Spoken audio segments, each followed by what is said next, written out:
Hey everyone, welcome back to the show. I'm so excited you're here with me today. We're going to talk about something that might sound simple at first, but honestly, it's one of the most powerful things you can do to change your life, your daily routine. Hey Emma, I'm really happy to be back. Daily routine, wow. I think this is one of those topics where people think, oh, I already have a routine, but they don't realize how much that routine is shaping their day, their thoughts, even their identity. Yes, and what's really interesting is most people don't even realize they already have a routine. It might not be a good one, but it's there. You wake up, maybe scroll your phone, skip breakfast, rush to work, and suddenly your whole day is full of stress. But what if we could design our routine on purpose? Exactly. I used to think routines were boring, like something strict or robotic, but now I see them as the opposite. They give me freedom. I don't have to waste energy deciding what to do next because the good habits are automatic.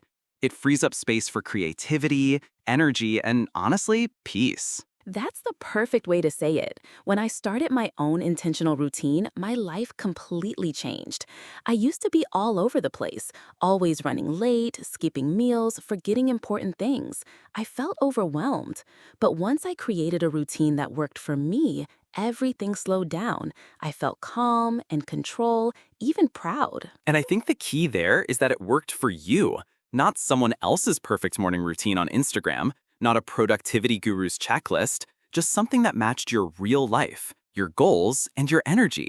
That's what makes a routine powerful. Yes, and that's what we want to help people do today. Not copy someone else, but create their own rhythm, a routine that makes them feel energized, focused, and joyful. Whether you're a student, a working parent, someone learning English, or just someone trying to feel better, this episode is for you. So let's do this. Let's start at the beginning. Emma, how would you describe your current daily routine? Okay, I'll walk you through it. So I wake up around 6:30 a.m.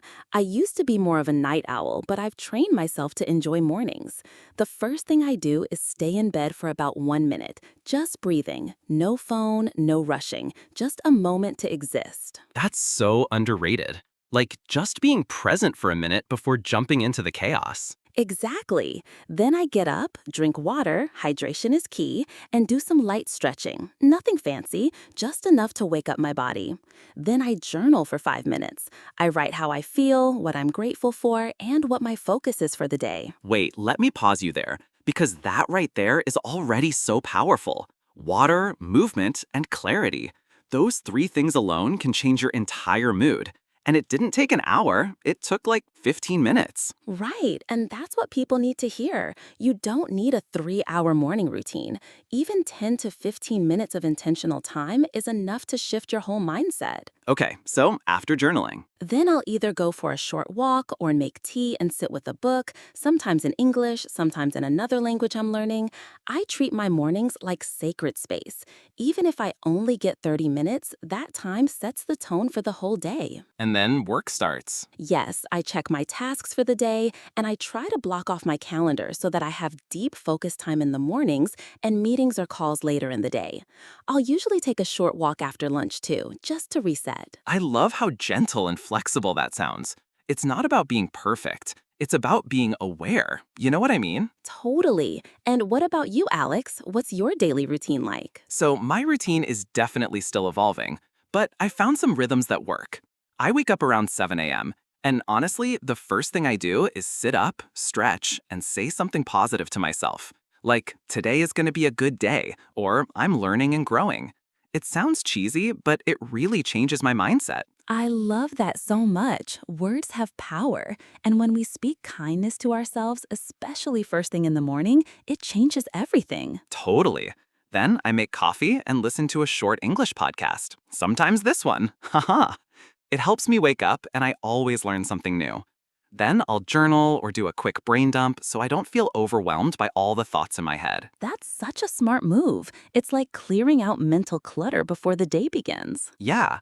Then I review my to-do list, pick 3 priorities, no more than 3, and then I jump into work. I also try to schedule breaks every 90 minutes so I don't burn out. Oh, and in the afternoon, I walk while listening to an English audiobook. It's become my favorite part of the day. That sounds so peaceful. And again, it's not about how long things take, it's about being intentional. And I really love that both of us include English learning in our routines in small, simple ways. Exactly. That's what I want listeners to hear. You don't have to study for 3 hours every day to improve your English. Just 5 or 10 minutes consistently will take you so far. You can do it while brushing your teeth, walking to work, or even cooking dinner. Yes, learning English doesn't have to be separate from your life. It can become your life, just like brushing your teeth or checking your phone. Exactly. You can blend English learning into your life so it doesn't feel like studying. It just becomes something you do naturally. Like when you're commuting, you can listen to a podcast. When you're waiting in line, you can read a short article. It's not about pressure, it's about presence. Yes, and I think that's what people need to hear most. That small steps done daily are more powerful than big steps done once a month. Like, even 5 minutes of listening or reading in English every day is going to do more for your fluency than a 4-hour cram session once a week. You're absolutely right. And routines are how we make space for those small steps. Without a routine, we rely on motivation. And let's be honest, motivation isn't always there. But if it's a part of your habit, your brain just does it without drama. That's the beauty of it. Once something becomes a habit, it feels weird not to do it, like brushing your teeth. You don't wake up thinking, should I brush my teeth today? You just do it. That's what a powerful daily routine can create. So true. And it doesn't have to be complicated. For example, someone might say, okay, every day at 8 a.m., I'll watch a 5-minute English video. That's it. It's small, it's clear, and over time, it becomes automatic. Yes, and if you miss a day, it's okay. But the goal is consistency, not perfection. I used to beat myself up if I missed one day, like I'd ruined everything. But now I know one missed day doesn't break the habit. Quitting does. Absolutely. And you know what helps me stay on track? I tie my habits to something I already do. For example, every time I make coffee, I open my language app. Or after I brush my teeth, I listen to a podcast. It creates a trigger that makes it automatic. That's such a good strategy. Habit stocking. It's like saying, after X, I will do Y. It makes the routine smoother. Like, after breakfast, I'll write in my journal. Or after I sit at my desk, I'll review my goals. You create a natural flow. Exactly. And for our listeners who are trying to improve their English, think about your current routine. Where can you sneak in a little English? While cooking, walking, showering? There are so many opportunities once you start noticing them. That's a game changer. I remember when I started learning French, I changed my phone language to French. At first, it was confusing, but soon I got used to it, and now I know all the little phrases just from repetition. That's a genius move. And here's another idea. Use sticky notes. Label things in your house in English. Mirror, door, remote, notebook. Every time you see them, your brain gets a little reminder. It's passive learning, and it adds up. Yes, it's like surrounding yourself with the language without even realizing it. And it makes your daily routine a learning environment. Your bedroom becomes a classroom. Your kitchen becomes a vocabulary lesson. It's fun. And speaking of fun, let's not forget that routines should bring joy. If your routine feels like a punishment, you're not going to stick with it. So add things you actually enjoy, like dancing while brushing your teeth or listening to English music you love. Totally. I used to think routines had to be serious, like a boot camp. But now my routine has music, candles, silly mantras, even snacks I look forward to. And that's what keeps me going. If it feels good, you'll want to repeat it. And when your routine makes you feel better, more confident, more capable, it becomes something sacred, not just something you have to do, but something you want to do, because it's part of who you are becoming. Yes, routines are identity builders. If you wake up every day and read one page in English, you become a reader. If you speak one sentence out loud, you become a speaker. These small actions shape your identity day by day. That's powerful. And it reminds me of this quote I love. Every action you take is a vote for the kind of person you want to become. Every time you practice English, you're casting a vote for becoming fluent. One vote won't win the election, but 1,000 will. Oh, I love that quote. And it's so true. It takes time, but every step matters.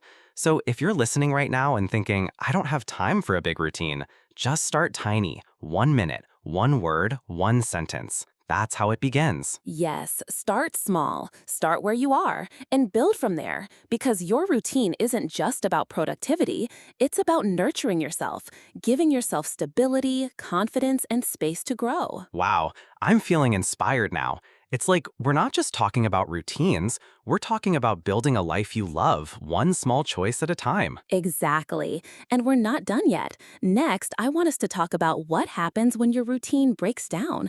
Because we all have those days, or even weeks, where everything falls apart.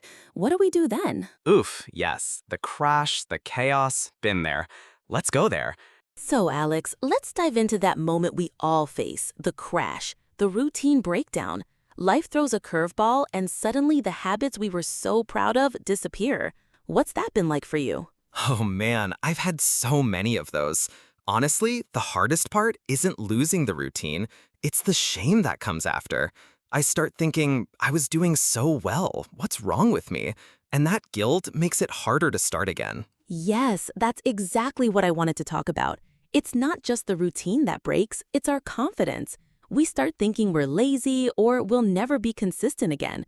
But here's the truth. Life isn't perfect and routines are not supposed to be either. Exactly. I had this one time I was doing great with journaling and morning walks. Then I got sick for a week. I couldn't get out of bed, and when I started feeling better, I still didn't return to my routine. Not because I couldn't, but because I felt like I failed. Wow, I relate so much. And I think that's the trap. Thinking a break equals failure. But the reality is, breaks are part of life.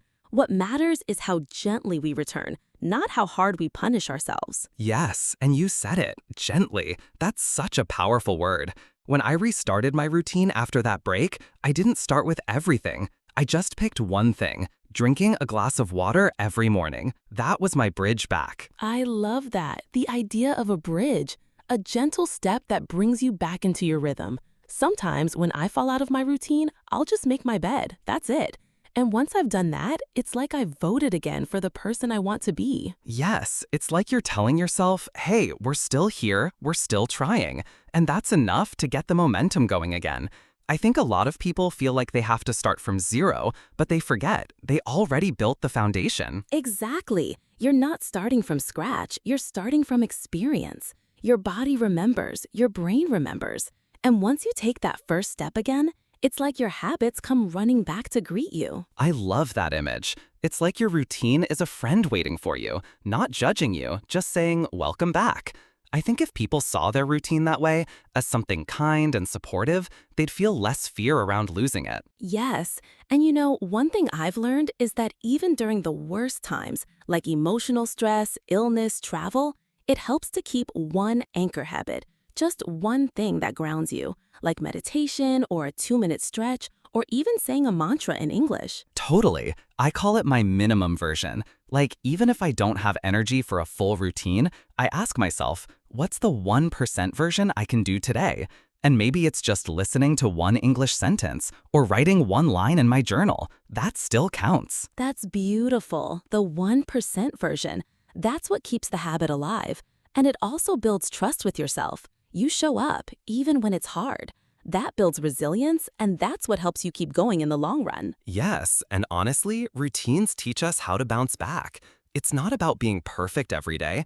It's about building a system that's strong enough to bend, not break. Exactly. And I think it's powerful to say your routine can evolve. Maybe what worked for you last year doesn't work now. That's not failure, that's growth.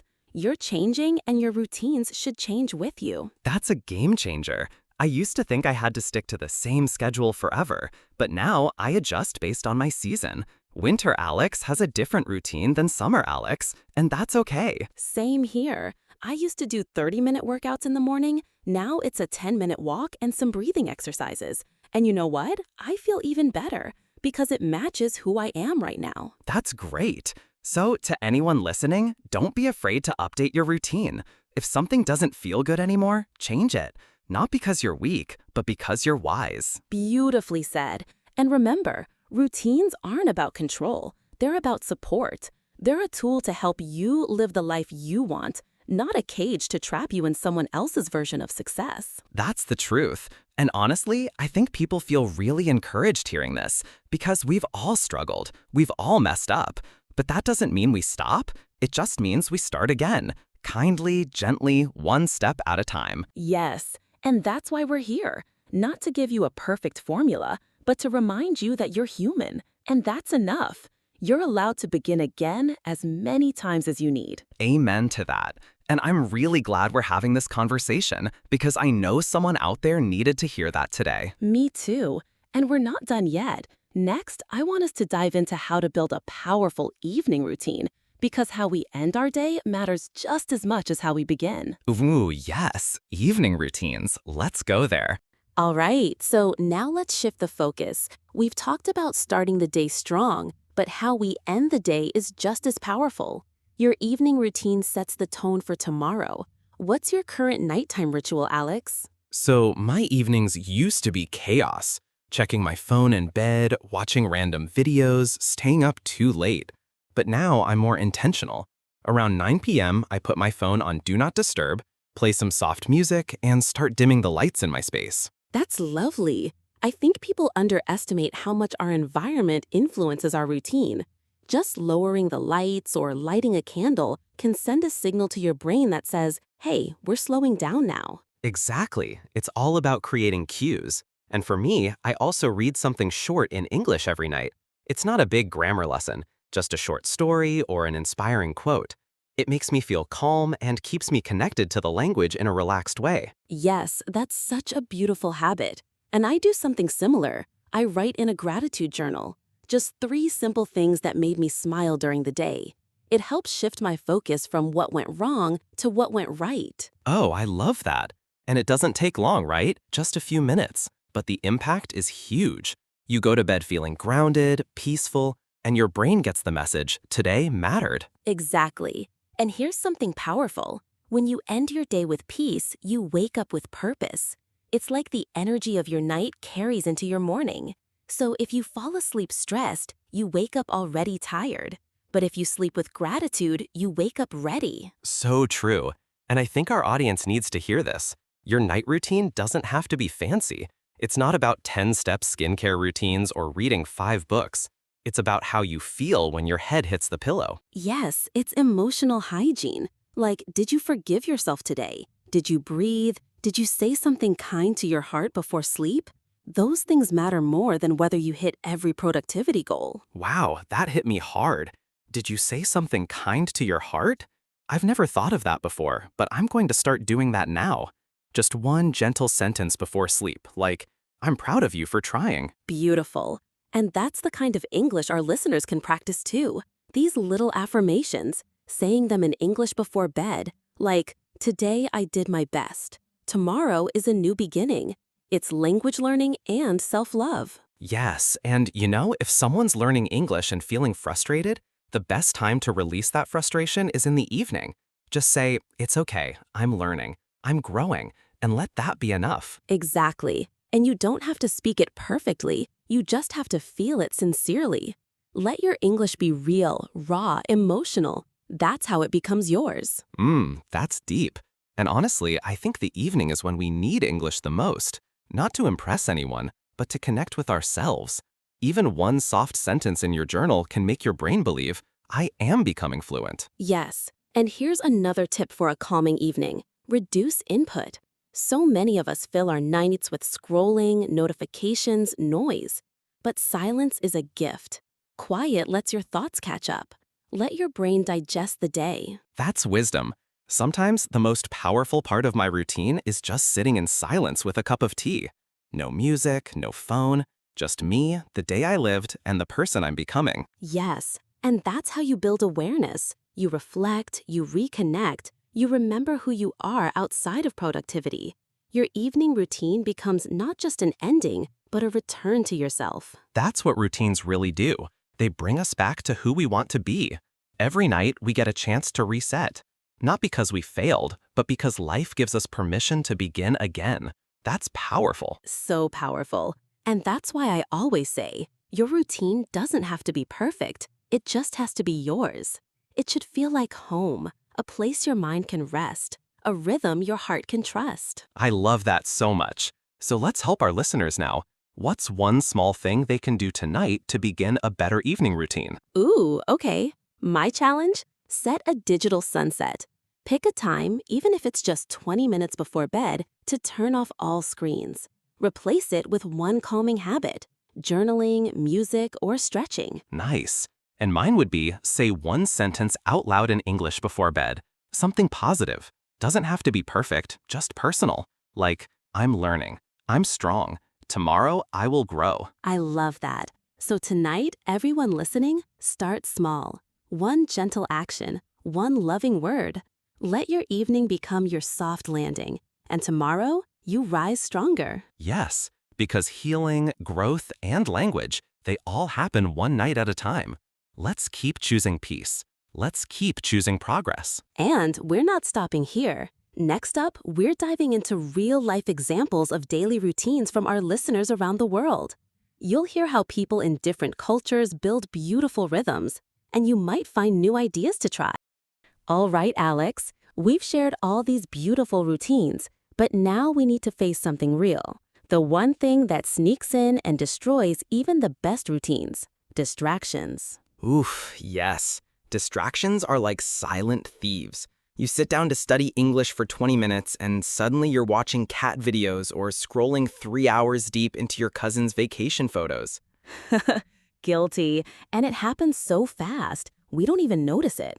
One notification, one ping, one quick check, and boom, your rhythm is gone. The worst part? You don't even feel bad until it's too late. Exactly. And in today's world, distractions aren't just around us. They're built into our technology. Our apps are designed to steal our focus. It's not your fault you get distracted, it's by design. That's so true. This system is built to break your attention, but that means we need to build a counter system, a way to protect our focus like it's sacred. Because honestly, it is. Totally agree. Focus is freedom, and without it, you can't build a routine, no matter how well planned it is.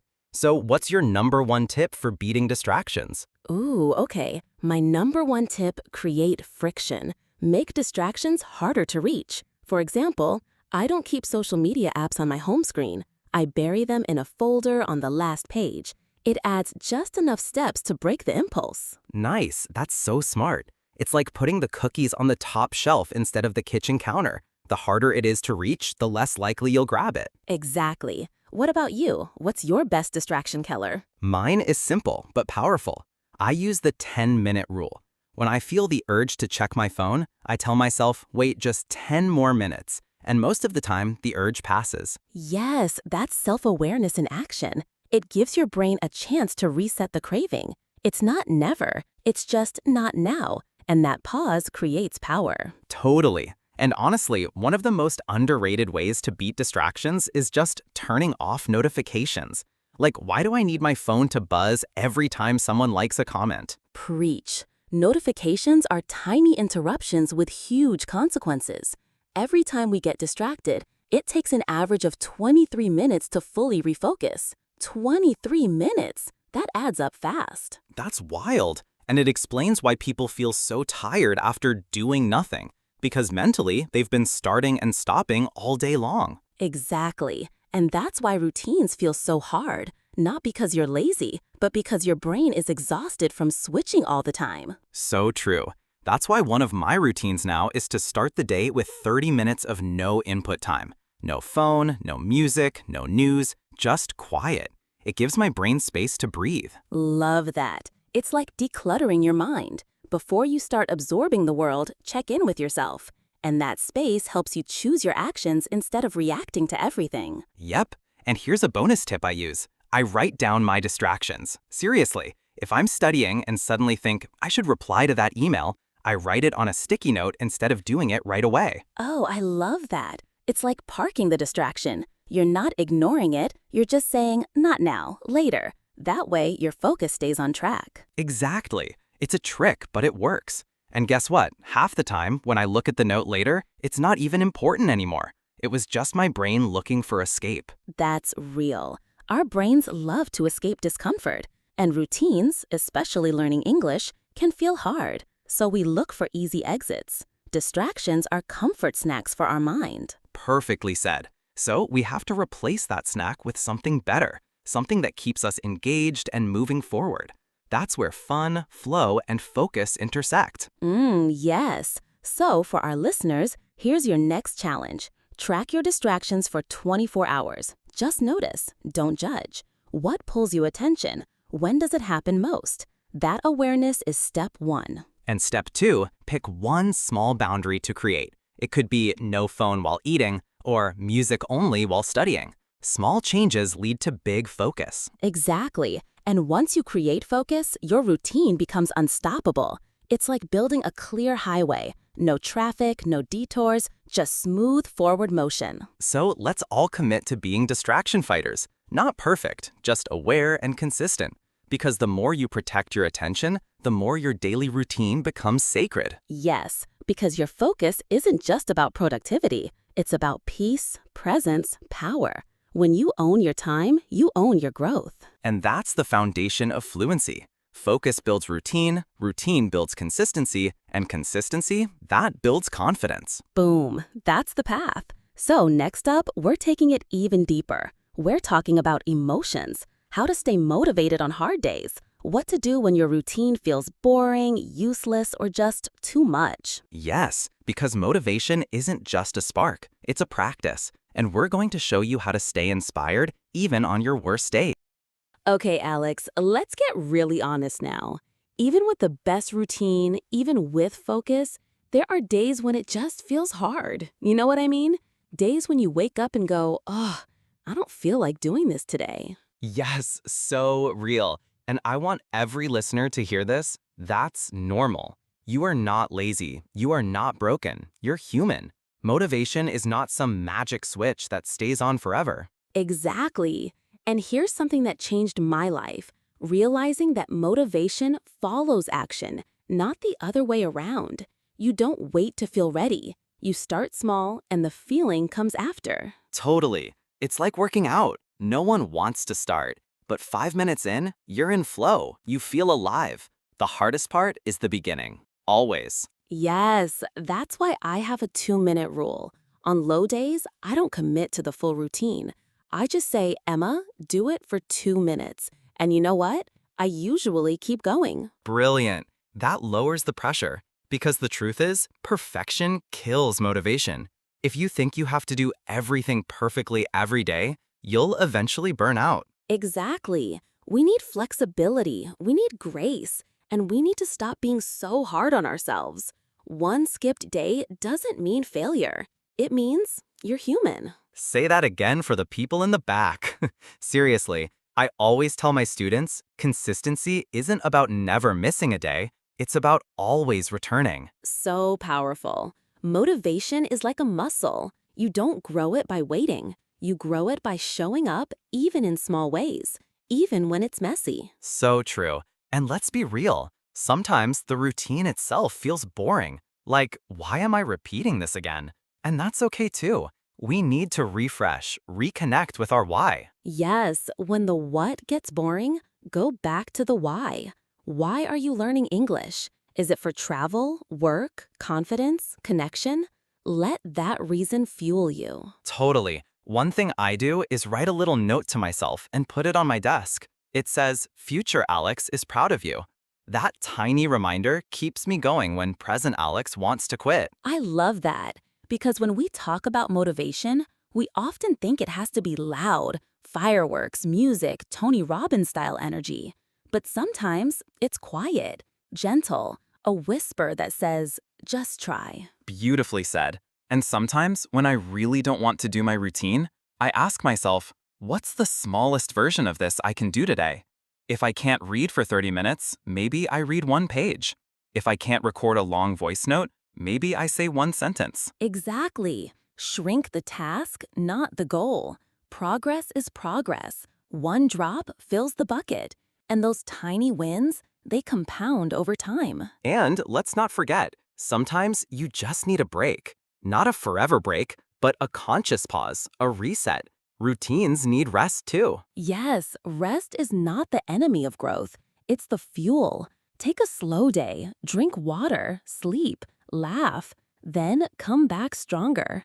That's how we stay motivated for life, not just for a week. And here's another thing that helps: celebration.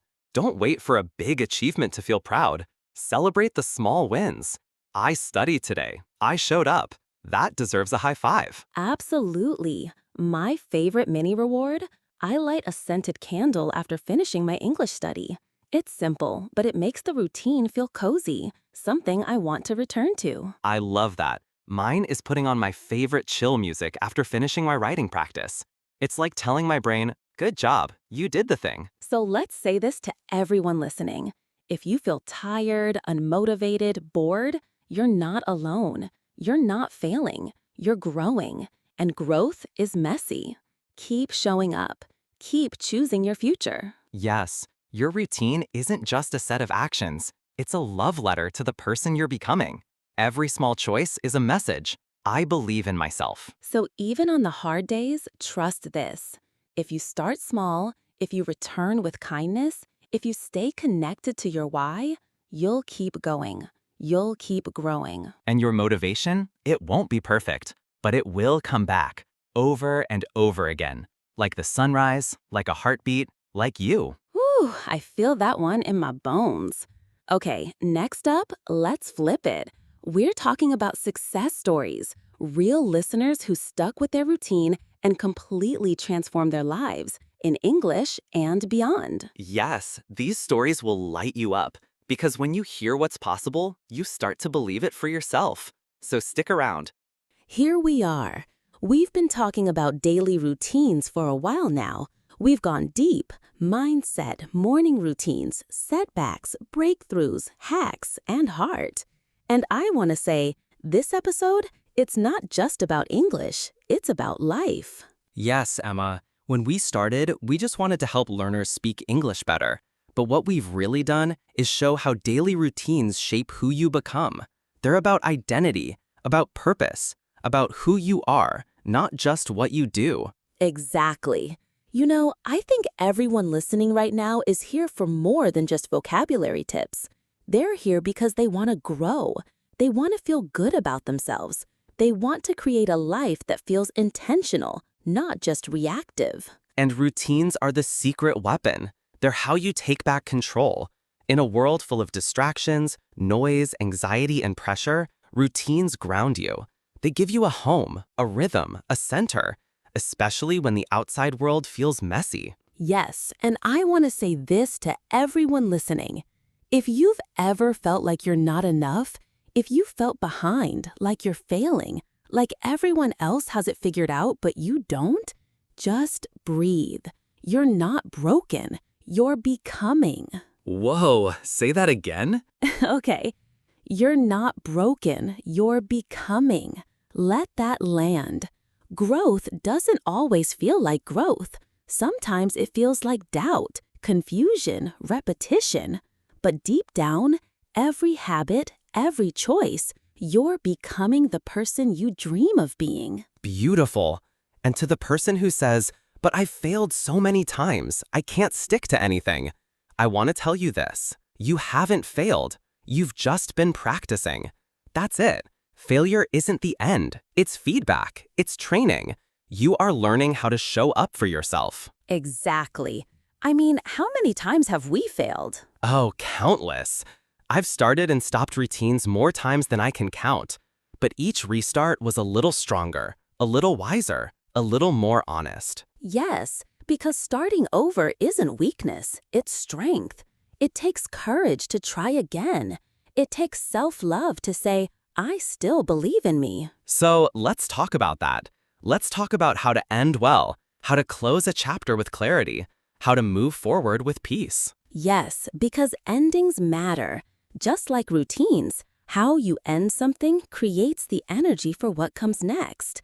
So here's how we want to help you close this episode, not just with information, but with transformation.